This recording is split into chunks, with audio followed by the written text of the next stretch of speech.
For over 20 years, my family and I have owned a quiet stretch of land by a beautiful lake in the countryside. It's our escape from the chaos of city life, a place for peace, fishing, and weekend barbecues.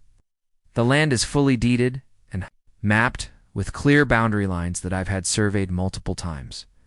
So imagine my shock when I arrived one weekend to find a half-built house going up right on the edge of my property just feet from the water at first. I thought it was a mistake. Maybe a contractor got their address wrong, but a few questions around the area quickly revealed the truth. The local HOA, which I'm not even a part of, had decided to construct a community rental cabin to increase neighborhood revenue. The kicker? They thought the land by the lake was unclaimed because it wasn't being actively developed, so they just took it upon themselves to build on it.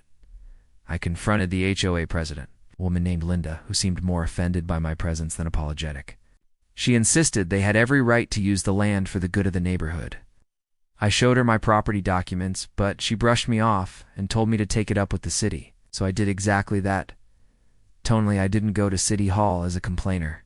I went as a licensed civil engineer who knew the codes and had friends in permitting.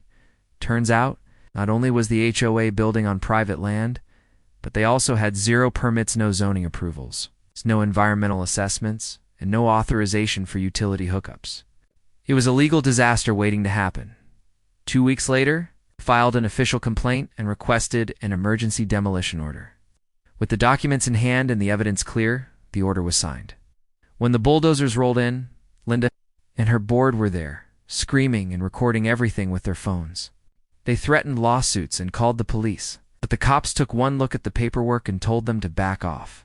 Now, the only thing left standing by the lake is a no trespassing sign and a legal warning nailed to a post. My land, my rules. Maybe next time, they'll ask before they build asterisk.